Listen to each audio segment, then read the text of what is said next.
Bonsoir. Alors, vous avez participé à l'événement organisé par Monaco Tech pour partager votre expérience d'entrepreneur. Alors justement, comment devient-on un entrepreneur à succès? Je crois qu'on a la fibre ou on l'a pas. Très jeune, on ressent l'envie de créer, on ressent l'envie de rassembler des équipes, de réaliser des projets qui peuvent être un peu fous. Et puis un jour, on passe à l'acte. Alors tout le monde ne passe pas à l'acte, mais j'ai eu la chance de passer à l'acte quand j'avais 40 ans. Justement, entreprendre, on peut le dire, Pierre Chapas, vous avez ça dans le sang, on peut le voir notamment à travers votre parcours. Est-ce que vous pouvez un petit peu nous le retracer? Alors j'ai eu la chance, quand Internet est arrivé à la fin des années 90, j'étais directeur marketing d'IBM pour l'Europe du Sud. Donc j'ai vu Internet arriver un petit peu avant tout le monde. Et j'étais celui qui expliquait que ça allait changer tout dans nos vies. La façon de communiquer, la façon de commercer, la façon d'accéder à la connaissance. Et évidemment, j'ai vu se créer les premières startups.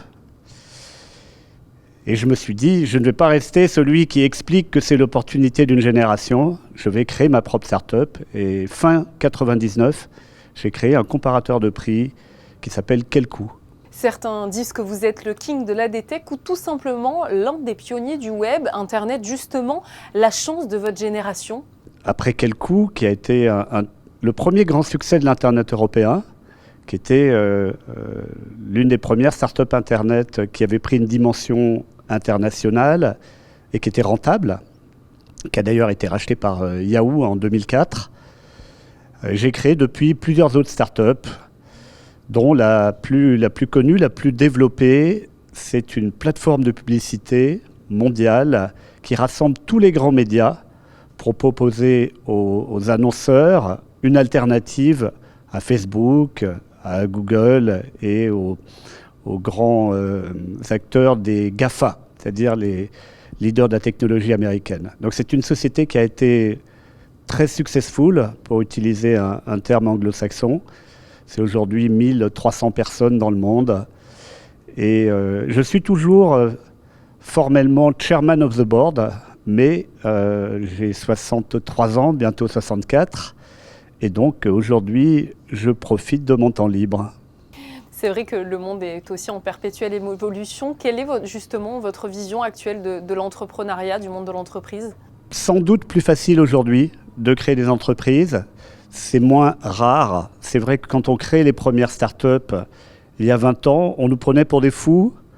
Ça, c'était la meilleure hypothèse. On pouvait aussi nous prendre pour des voleurs parce qu'on faisait des levées de fonds importantes pour des entreprises qui n'étaient qu'à l'état de projet. Donc, c'était difficile de comprendre.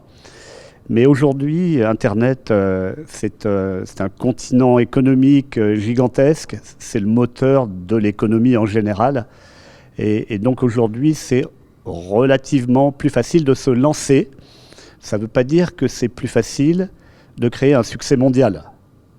Parce que c'est une économie, un écosystème qui est extrêmement compétitif. Alors, vous parlez d'Internet, on peut aussi parler des réseaux sociaux. Voilà, comment vous voyez évoluer ce monde de l'entrepreneuriat qui est aussi confronté, il faut le dire désormais, à la nécessité de préserver notre planète? C'est vrai qu'Internet consomme beaucoup d'énergie électrique. Et alors le pire, c'est la crypto. Vous avez dû en entendre parler. La crypto, le bitcoin, etc. Nécessitent des volumes d'énergie considérables pour fonctionner. Internet en tant que tel, ce sont les grands data centers. Si je vous prends le cas de ma société, Tids, qui n'est plus aujourd'hui ma société puisque je l'ai vendue il y a quelques années, nous compensons nos émissions carbone, aussi bien au niveau des data centers qu'en accord avec beaucoup d'annonceurs au niveau des campagnes publicitaires online. Alors, c'est vrai que Monaco fait très attention à la préservation de l'environnement. C'est aussi un vrai vivier d'entreprises. Quelle vision vous portez sur le pays? Alors, je ne suis à Monaco que depuis 2 ans, donc ça serait présomptueux de vous répondre précisément. Justement, je suis aujourd'hui dans cette conférence pour rencontrer les entrepreneurs monégasques. Je peux peut-être, étant donné mon expérience, leur donner quelques conseils qui, j'espère, leur seront utiles. Il me semble qu'il y a un écosystème actif qui ne demande qu'à se développer. Donc moi, aujourd'hui, comme j'ai du temps et une certaine expérience, je considère que c'est de ma responsabilité d'aider ces jeunes entrepreneurs. Merci beaucoup à vous, Pierre Chapas, de nous avoir apporté votre expertise sur Monaco Info. Merci à vous.